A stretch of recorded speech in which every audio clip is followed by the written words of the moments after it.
அன்பின் இரட்சகர் இயேசு கிறிஸ்துவின் நாமத்தில் வாழ்த்துகள். இந்த நாளிலும் எரேமியா தீர்க்கதரிசியின் புஸ்தகம் 12வது அதிகாரத்தை நாம் தியானிக்க போகிறோம். நேற்றைய தினத்தில் ஆண்டவர் தன்னுடைய உடன்படிக்கையை உடைத்து போட்ட ஜனங்களுடைய ஜெபத்தை மன்றாடினாலும், பரிந்து பேசினாலும், உபவாசித்தாலும், பலிகளை செலுத்தினாலும், விண்ணப்பம் செய்தாலும் நான் கேட்க மாட்டேன் என்று சொல்லி அங்கே ஆண்டவர் உறுதியான காரியத்தை, ஒரு கடுமையான கசப்பான கட்டளையை அவர்களுக்கு கொடுத்ததை நாம் கற்றுக்கொண்டோம்.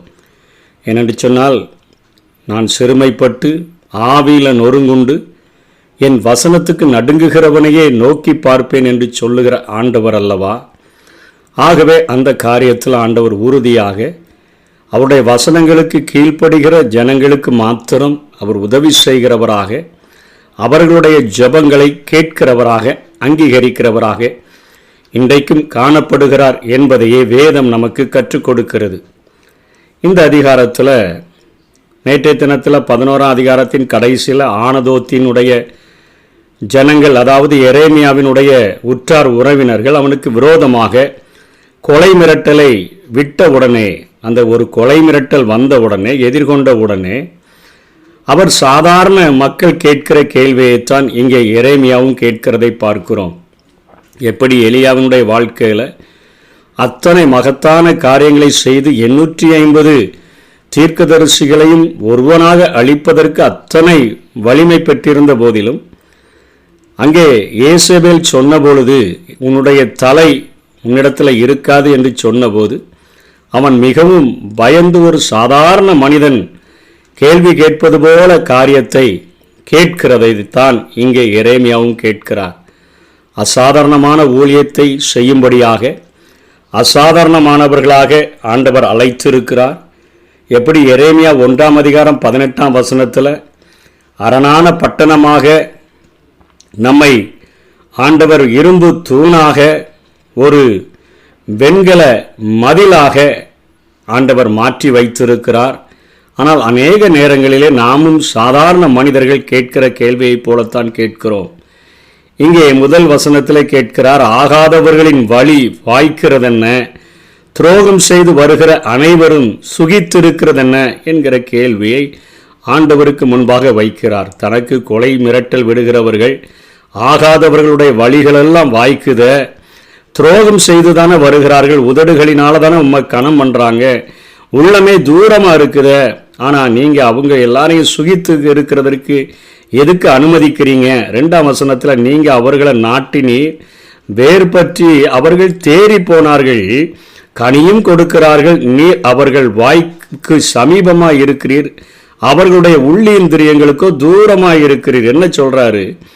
மார்க் 15:8 சொன்னது போல இந்த ஜனங்கள் தங்கள் வாயினால் என்னிடத்தில் சேர்ந்து தங்கள் உதடுகளினால என்னை கனம் பண்ணுகிறார்கள், அவர்கள் இருதயமோ எனக்கு தூரமாக இருக்கிறது என்கிற அந்த காரியத்தின் படித்தான் இவர்கள் வாழ்கிறார்கள். ஆனால் நீரோ அவர்களை வேர் பற்றி தேறி போகவும் கனி கொடுக்கவும் அவ்வளவு செழிப்பான வாழ்க்கையை அவர்களுக்கு நீர் கொடுத்து வைத்திருக்கிறீர் என்று சொல்லி, குற்றம் செய்கிறவர்கள் அவர்கள் துன்பப்படுத்துகிறதில்ல, மற்றோர் தான் துன்பப்படுத்தப்படுகிறார்கள், தீயோர்கள் அவங்க தான் வெற்றி பெறுகிறார்கள் என்று சொல்லி எரேமியா இங்கே கேள்வி கேட்கிறதை பார்க்கிறோம். எரேமியா வாழ்ந்த நாட்களிலே அந்த எபிரேய மக்களுடைய 2 நினைவுகள் எப்படி ஆதி நாட்களிலிருந்து இருந்தன என்று சொன்னால், அனைத்தும் ஆண்டவருடைய வழிநடத்துதலின் அடிப்படையில் தான் நிகழ்கிறது என்கிற காரியத்தில் அவர்கள் மிகுந்த நம்பிக்கை உடையவர்களாக இருந்தார்கள். நீதிமொழிகள் 20:24 எப்படி சொல்லுதோ, கர்த்தராலே மனுஷனுடைய நடைகள் வாய்க்கும். பிரசங்கி 3:11 அவர் சகலத்தையும் அதினதின் காலத்தில் நேர்த்தியாய் செய்திருக்கிறார். அதாவது தொன்மையான அவர்களுடைய மக்களின் நிலைமை எல்லாம், ஒரு மனுஷனுடைய வாழ்க்கையில் நடக்கிற எல்லா காரியங்களும் ஆண்டவருடைய வழி நடத்துதலின் அடிப்படை தான் அப்படிங்கிறதுல அசைக்க முடியாத நம்பிக்கையை ஆண்டவரை குறித்து அறிந்திருந்தவர்கள், தெரிந்திருந்தவர்கள் வைத்திருந்தார்கள். எரேமியா 10:23 எரேமியாவும் இந்த கருத்துக்களை அவர் உறுதிப்படுத்துகிறார். கர்த்தாவே, மனுஷனுடைய வழி அவனால் ஆகிறதல்லவென்றும் தன் நடைகளை நடத்துவது நடத்துகிறவனாலே ஆகிறதல்லவென்று நான் அறிவேன். எல்லாமே நீங்க தான் செய்றீங்க, அதினதின் காலத்தில் நேர்த்தியா செய்றீங்க, உங்களால தான் மனுஷனுடைய நடைகள் வாய்க்கிறது என்கிற முதல் கருத்துல உறுதி உள்ளவர்களாகவும், அதே போல தீயோர்கள் தண்டிக்கப்படணும், நல்லவர்களுக்கு நன்மதிப்பு உண்டாகணும். எனவே கர்த்தர் தீயோரை முற்றிலுமா அழிக்கணும், அவர்கள் ஆண்டவரை உண்மையாய் போற்றவில்லை என எரேமியா இங்கே குற்றச்சாட்டை நிலைப்படுத்துகிறதை பார்க்கிறோம். அதாவது யோபு 21ஆம் அதிகாரத்திலையும் இந்த காரியங்களையே அங்கே விவாத பொருளாக வைக்கப்படுகிறது. இந்த குறிப்பிட்ட சிக்கலை விவாதிப்பது தான் யோபு நூலினுடைய மிகப்பெரிய நோக்கமாக இருக்குது. கர்த்தர் நல்லவராகவும் அனைத்திலும் ஆற்றல் உடையவராகவும் இருக்கையில் இவ்வுலகத்தில் ஏன் தீமை இருக்கணும் அப்படிங்கிற கேள்வி தான் கேட்கப்படுது. யோபு 21ஆம் அதிகாரம் 7ஆம் வசனத்திலிருந்து 9ஆம் வசனம் வரையிலும் என்ன கருத்துக்கள் பரிமாறப்படுகிறது? துன்மார்க்கர் ஜீவித்து விருத்தராகி, அதாவது பெருகி வல்லவர் ஆவானேன், அவருடைய சந்ததிகளும் அவங்க திடப்படுகிறார்கள், வீடுகளும் பத்திரப்படுத்தப்படுது, தேவனுடைய மிலாறு அவர்கள் மேல வருகிறதில்லை, ஆண்டவருடைய அடிகள் அவர்கள் மேல வருகிறதில்லை, துன்மார்க்கர் இத்தனை ஆசீர்வாதமாக வாழ்கிறார்களே என்கிற கேள்வியைத்தான் இங்கே யோபு முன்வைக்கிறதை பார்க்கிறோம். அதே போல சங்கீதக்காரனாகிய தாவீது சங்கீதம் 73வது சங்கீதம் 4ஆம் வசனம் 7ஆம் வசனங்களில் அவர் சொல்றார், மரணம் பரியந்தமும் அவர்களுக்கு இடுக்கணில்லை, அவர்கள் பலன் உறுதியாய் இருக்கிறது, அவர்கள் இருதயம் விரும்புகிறதிலும் அதிகமாய் நடந்துகிறது. என்னதை விரும்புகிறானோ நம்ம சொல்றோமே, நினைக்கிறதற்கும் வேண்டிக் கொள்ளுகிறதற்கும் மிகவும் அதிகமாய் என்று சொன்னது போல அவர்கள் வாழ்க்கையில தான் இடுக்கணில்லை, அவர்கள் பலன் உறுதியாக இருக்குது, அவர்கள் இருதயம் விரும்புகிறதிலும் அதிகமாக நடந்தேறுகிறது என்று சொல்லி சங்கீதக்காரன் சொல்லுகிறார். ஆபகுக் என்ன சொல்றாரு? 1:13 தீமையை பார்க்க மாட்டாத சுத்த கண்ணனே, அநியாயத்தை நோக்கி கொண்டிருக்க மாட்டீரே, பின்னே துரோகிகளை நீர் நோக்கி கொண்டிருக்கிறது என்ன? துன்மார்க்கன் தன்னை பார்க்கிலும் நீதிமானை விழுங்கும் போது நீர் மௌனமாய் இருக்கிறது என்ன? அநேக பரிசுத்தவான்களுடைய ஜெபம், ஏன் இன்றைக்கு வாழ்கிற தேவனுடைய பிள்ளைகளுடைய ஏக்கங்களும் இந்த கருத்துக்களின் அடிப்படையில் தான் இருக்குது. அனைத்தும் ஆண்டவருடைய வழிநடத்துதலின் அடிப்படையில் தானே நிகழுது. எல்லா காரியங்களும் கர்த்தருடைய கைகளினால தான் வாய்க்கணும். ஆனால் ஏன் இந்த துன்மார்க்கர்களுக்கு இத்தனை விருத்தராகக்கூடிய தன்மை, வல்லவராகக்கூடிய காரியங்கள், பெருக்கங்கள், அவருடைய வீடுகள் பத்திரப்படுது, அவர்கள் மேல மிலாறுகள் வருகிறதில்லையே அப்படின்னு சொல்லி அநேக ஏக்கத்தோடு கூட கேள்விகளை மனித பலத்தில் கேட்கிறதை நாம் பார்க்கிறோம். அதே போலதான் 2வது காரியத்திலையும் தீமையை பார்க்க மாட்டாத சுத்த கண்ணர் அல்லவா, அநியாயத்தை நோக்கி கொண்டிருக்க மாட்டீர் அல்லவா, பின்னை துரோகிகளை ஏன் நோக்கி கொண்டிருக்கிறீங்க? நீர் துன்மார்க்கன் தன்னை பார்க்கிலும் நீதிமானை விழுங்கும் போது நீங்க ஏன் மௌனமாயிருக்கிறீங்க? நீ ஆபகு கேட்கிறது போலத்தான் இந்த இடத்துல கேள்வியை கேட்கிறார். ஆகாதவர்களின் வழி வாய்க்கிறது என்ன? துரோகம் செய்து வருகிற அனைவரும் சுகித்திருக்கிறது என்ன என்று சொல்லி நீரே அவர்களை செழிக்க பண்ணுகிறது போல இருக்குது. அவர்கள் வாய்க்கு அவங்க சமீபமாகவும் உள்ளிந்திரியம் தூரமாக இருக்குது. இதை நீங்கள் அறிந்தும் நீங்கள் ஏன் இதை கண்டுகொள்ளாமல் இருக்கிறீங்க என்பது போல நாம் கேட்கிற கேள்விகளைத்தான் அங்கே அந்த நாளிலே எரேமியா கேட்கிறார். அவருடைய நிலையை சொல்றார், அவருடைய பரிசுத்தத்தையும் அங்கே எடுத்து காட்டுறார். 3ஆம் வசனத்தில், கர்த்தாவே நீர் என்னை அறிந்திருக்கிறீர், என்னை காண்கிறீர், என் இருதயம் உமக்கு முன்பாக எப்படிப்பட்டதென்று சோதித்து அறிகிறீர். யோபு சொல்ற மாதிரி தான் சொல்றார், என்னை அறிந்திருக்கிறீர், என்னை காண்கிறீர், என் இருதயம் உமக்கு முன்பாக எப்படிப்பட்டதென்று சோதித்து அறிகிறீர். அடிக்கப்படும் ஆடுகளைப் போல அவர்களை பிடுங்கி போட்டு கொலை நாய்க்கு அவர்களை நியமியும். என்னையும் அவங்களையும் கம்பேர் பண்ணி ஆராய்ந்து பார்த்து என்னுடைய காரியங்களை நீர் ஆண்டவரே நீர் பார்த்து விட்டு பரிசுத்தவானை நீதிமானை காக்கிறவர் அல்லவா, அவர்களுக்கு தேவையான தண்டனையை நீர் அவர்களுக்கு கொடுத்து விடும் என்று சொல்லி இங்கே எரேமியா அடுத்த வார்த்தைகளை வைக்கிறத பார்க்கிறோம். 4ஆம் வசனத்தில், எந்த மட்டும் தேசம் புலம்பி எல்லா வெளியின் புல்லும் வாடி அதன் குடிகளுடைய பொல்லாப்பி நிமித்தம் மிருகங்களும் பறவைகளும் அழியனும், எங்கள் முடிவை அவன் காணவில்லை காண்பதில்லை என்கிறார்களே. அவன் எங்களுக்கு முன்னாடி அவனை ஜீவனுள்ள ஒரு தேசத்திலிருந்து நாங்கள் அவனை அழிச்சிருவோம், எங்கள் முடிவை அவன் காண்பதில்லை, அவனுக்கு அதுக்கு முன்னாடி அவனை நாங்கள் முடிச்சிருவோம்னு பேசுகிறாங்க. எந்த மட்டும் தேசம் புலம்பணும், அதாவது ஆண்டவருக்காக அங்கலாய்க்கிற ஜனங்கள் புலம்பி எல்லா வெளியின் புல்லுகளும் ஏன் வாடி, குடிகளெல்லாம் பொல்லாப்பி நிமித்தம் அது அழியணும், மிருகங்களும் பறவைகளும் அழியணும்னு சொல்லி இங்கே தன்னுடைய நிலைமையை எரேமியா சொல்லுகிறதை பார்க்கிறோம். அதற்கு 5-6 வசனங்களில் ஆண்டவர் பேசுகிறார். காலாட்களோடே ஓடும்போதே இளைத்தால், அதாவது களைத்து போனால் நீ குதிரைகளோட எப்படி ஓடுவாய்? சமாதான தேசத்திலேயே அடைக்கலம் தேடினால் யோர்தான் பிரவாக காலத்தில் என்னை செய்வாய். இன்றைக்கு அங்கலாய்க்கிற ஒவ்வொருவருக்கும் ஆண்டவர் சொல்லுகிற காரியங்கள் இதுதான். இன்றைக்கு ஆண்டவருடைய நீதி சமீபமாக வெளிப்பட்டுறணும், சீக்கிரமாக வெளிப்பட்டுறணும், ஜெபிச்ச உடனே நடந்துடணும், ஜெபிச்ச உடனே துன்மார்க்கர்கள் அழிஞ்சிடணும், ஆனால் வசனத்தை கடைபிடிச்ச உடனே எனக்கு ஆசீர்வாதங்கள் நடந்துவிட வேண்டும் என்று சொல்லி நாம் வாஞ்சிக்கணும். ஆனால் ஆண்டவருடைய பதில் எப்படி இருக்குது? காலாட்களோட நான் இப்போ உனக்கு ஒரு பரீட்சையில் நிற்கும்படியாக, பரீட்சையில் ஜெயிக்கும்படியாக, ஜெயமுள்ளவனாக மாற்றும்படியாக உனக்கு இந்த காரியத்தை யோபுவுக்கு எப்படி அனுமதித்திருந்தனோ அதே போல காரியங்கள் உனக்கு அது அனுமதிக்கப்பட்டிருக்குது. இப்போ இருக்கிற பிரச்சனை ரொம்ப பெருசு இல்லை, காலாட்களோட நீ ஓடுகிற, அவ்வளோதான். இந்த நேரத்தில் நீ இளைத்து போனா நீ குதிரைகளோடு எப்படி ஓடுவாய்? நீ காலாட்களோட நடக்கும்போதே இளைச்சிட்டான்னா எப்படிப்பா நீ ஓடுவா? சமாதான தேசம், நீ வாழ்கிற தேசம் சமாதான தேசம், இதிலேயே அடைக்கலம் தேடினால் யோர்தான் பிரவாக காலத்தில் நீ என்ன செய்வாய்? ஆனதோத்தின் மனிதர்கள் வெறும் காலாட்கள் தான், பாவம் சொந்த குடும்பத்தார் உறவினர்கள் வெறும் காலாட்கள் தான். ஆனால் மொத்த யூத மக்களும் குதிரைகளைப் போல உன் மேலே வரக்கூடுமே, நீ அப்போ என்ன செய்வ? நான் உன்னை இன்றைய தினம் அரணிப்பான பட்டணமா, இரும்பு தூணா, வெண்கல அலங்கமா மாற்றி வைத்து உன்னை அசாதாரணமான மனிதனாய் உண்டாக்கி வச்சிருக்கிறன. நீ வெண்கல மதிலும் இரும்பு தூணுமா நிற்கணுமே, நீ போய் ஒரு ஆனதோத்தின் மனுஷருக்கே இவ்வளவு நடுங்கிறிய. அதே போல யோர்தான் பிரவாகம் என்பது பெருவெள்ளம் பெருக்கெடுத்து வருகிற ஒரு நிலையை காட்டுகிறது. யோர்தான் அது தாழ்ந்த பகுதியில் ஓடி வரக்கூடிய ஒரு நதி. யோசுவா 3:15 யோர்தான் அறுப்பு காலம் முழுவதும் கரை புரண்டு ஓடும் என்று சொல்லப்படுது. அதற்கு 2 பக்கத்திலையும் அடர்ந்த காடுகள் இருப்பதனால வனவிலங்குகள் அதிகம் காணப்பட்டது. சிங்கமும் இருப்பதாக, சிங்கமும் வசித்தது.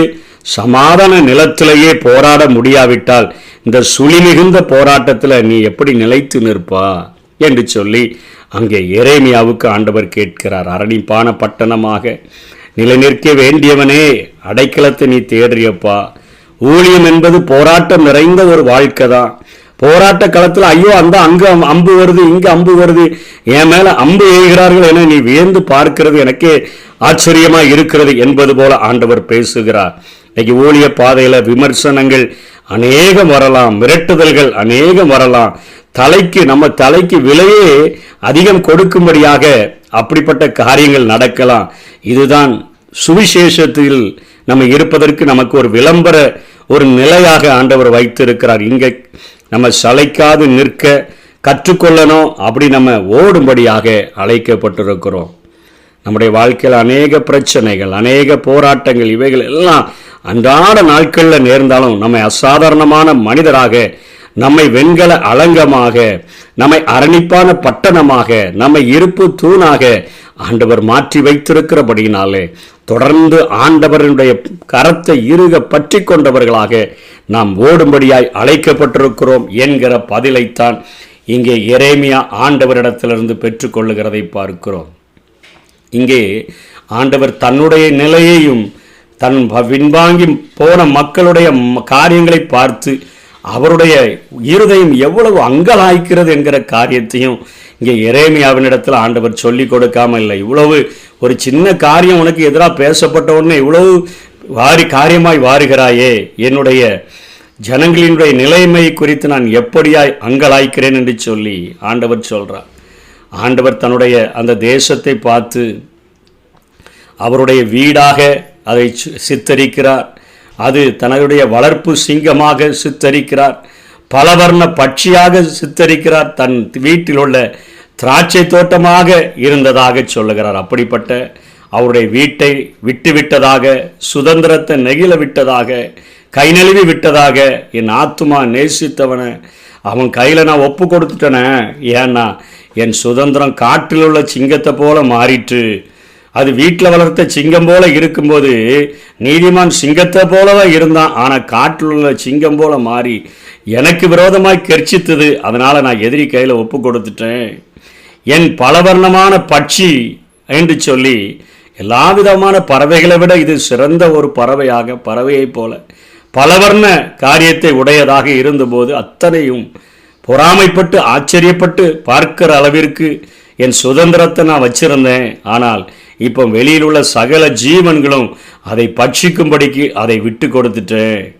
அநேக மேய்ப்பர்கள், அதாவது அந்நிய அரசர்கள் என் திராட்சை தோட்டத்தை அழித்து என் பங்கை காலால் மிதித்து எனக்கு பிரியமான பங்கை பாலும் வனாந்திரமும் ஆக்குறாங்க. அதை பாழாக்கி விட்டார்கள். பாழாய் கிடக்கிற அது என்னை நோக்கி புலம்புது அப்படின்னு சொல்லி ஆண்டவர் மிகவும் வேதனைப்பட்டவராக, ஐயோ என் தேசமெல்லாம், என்னுடைய வீடு பாழாய் போயிற்று, என்னுடைய சிங்கம் அழிப்பதற்கு ஒப்பு கொடுக்கப்பட்டுருச்சு, பல வர்ண பட்சியாக இருந்த என்னுடைய பறவைகள் பட்சிக்கப்படுகிறதற்கு ஒப்பு கொடுக்கப்பட்டுச்சு, திராட்சை தோட்டம் அழிக்கப்படுகிறதே, தேசம் பாழாகிறதுன்னு சொல்லி தன்னுடைய இருதயத்தின் ஆழத்தில் இருந்து அத்தனை அங்கலாய்ப்பை தேவன் வெளிப்படுத்துகிறதை பார்க்கிறோம். கடைசியா சொல்லி முடிக்கிறார், அவர்கள் மனம் திரும்பி அவர்கள் என்னை தேடுவார்கள், நிச்சயமாக அவர்கள் திரும்பி வரும்பொழுது அவர்கள் தேசத்திற்கு நான் கொண்டு வருவேன். 12ஆம் வசனத்தில் கொள்ளைக்காரனாகிய நேபுகாத் நேச்சார் கல்தேய படைகள் அவர்கள் எல்லாரையும் கொண்டு போயிடும், அழிவு ஆனால் முடிவு கிடையாது, நான் மீண்டும் அவர்கள் மேலே இரக்கமுற்று அவர்களை இந்த தேசத்துக்கு கொண்டு வருவேன். அவர்களை பார்த்து மனம் திரும்புகிற மற்ற இஸ்ரவேல் அல்லாத அவர்களுடைய பகைவர்களும் தங்கள் தெய்வங்களை வழிபடுவதை விட்டுவிட்டு இஸ்ரவேலின் தேவனிடம் திரும்பினால் அவர்களையும் நான் அழிவிலிருந்து நான் மீட்டு கொள்ளுவேன் என்று சொல்லி ஆண்டவர் இங்கே வாக்கு கொடுக்கிறதை பார்க்கிறோம். அதன்படி அவர்கள் நேபுகாத் நேச்சாரினால் சிறைபிடிக்கப்பட்டு சென்ற பின்பு 70 வருடங்களுக்கு பின்பாக மீண்டுமாக தேசத்துக்கு திரும்பி வந்தார்கள். திரும்பவும் கிபி 70ஆம் ஆண்டில் அவர்கள் ரோமர்களால் பிடிக்கப்பட்டு நாடு கடத்தப்பட்டார்கள். ஆனால் 2 நூற்றாண்டுகளுக்கு முன்பாக அவர்கள் 4 நூற்றாண்டுகளுக்கு முன்பாக, அதாவது மே 15ஆம் தேதி 1948 அவர்கள் திரும்பவும் தன்னுடைய தேசத்திற்கு ரோமர்களால் பிடித்து செல்லப்பட்டவர்கள் திரும்பி வந்ததுனால மறுபடியும் இஸ்ரவேல் தேசமானது 1948 மே 15 அது மீண்டுமாக அது ஒரு தனி நாடாக உருவாக்கப்பட்டதை நாம் பார்க்கிறோம். இந்த சத்தியத்திலிருந்து நாம் தெரிந்து கொள்ள வேண்டிய காரியம், இந்த நாட்களில் நம்முடைய வாழ்க்கையில் ஆண்டவருக்கு பிரியமாய் வாழும் பொழுது அநேக போராட்டங்கள் நமக்கு வரும் பொழுது ஆகாதவர்களினுடைய வழிகளெல்லாம் வாய்த்து துரோகம் செய்கிற அனைவரும் அவர்கள் சுகித்து செழித்து வாழ்ந்திருக்கும் பொழுது எரேமியாவை போலத்தான் கேள்விகள் நமக்கு உண்டாகும். ஆனால் நம்ம வைக்கப்பட்டிருக்கிற இந்த நாட்களில் நம்ம அனுபவிக்கிற பிரச்சனைகள் எல்லாம் காலாட்களோடு நடக்கிறோம். சமாதான தேசத்தில் சின்ன சின்ன பிரச்சனைகள் வருகிறது.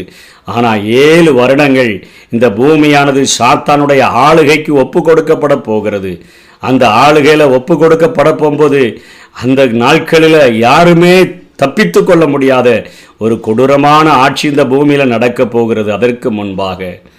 அதற்கு முன்பாக சபையாகிய மணவாட்டியை ஆண்டவர் மத்திய ஆகாயத்தில் எடுத்துக்கொள்ளப்படுகிறதற்காக அவர் வரப்போகிறார்.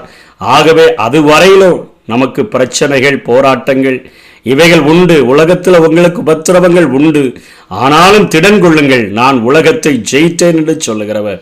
நமக்கு சோதனைகள் வந்தாலும் அதற்கு தப்பிச் செல்லும்படியான போக்கை நமக்கு உண்டாக்குகிற ஆண்டவர். சோதனைக்கு மேலாக, திராணிக்கு மேலாக சோதிக்கப்படுகிறதற்கு இடம் கொடாமல் அந்த சோதனை நின்று நம்மை ரட்சிக்கிற வல்லமையுடைய ஒரு ஆண்டவர் நம்மோடு கூட இருக்கிறபடினால, அசாதாரணமானவர்களாய் நம்மை மாற்றி இருக்கிறபடினால, ஜெயம் கொள்ளுகிறவர்களாய் நம்மை மாற்றி இருக்கிறபடினால வருகிற சின்ன சின்ன மிரட்டல்கள், வருகிற சின்ன சின்ன போராட்டங்கள், பிரச்சனைகள் இவைகளை பார்த்து சோர்ந்து விடாதபடி தொடர்ந்து முன்னேறுவோம். கர்த்தர் தாமே நம்மை ஆசீர்வதிப்பாராக.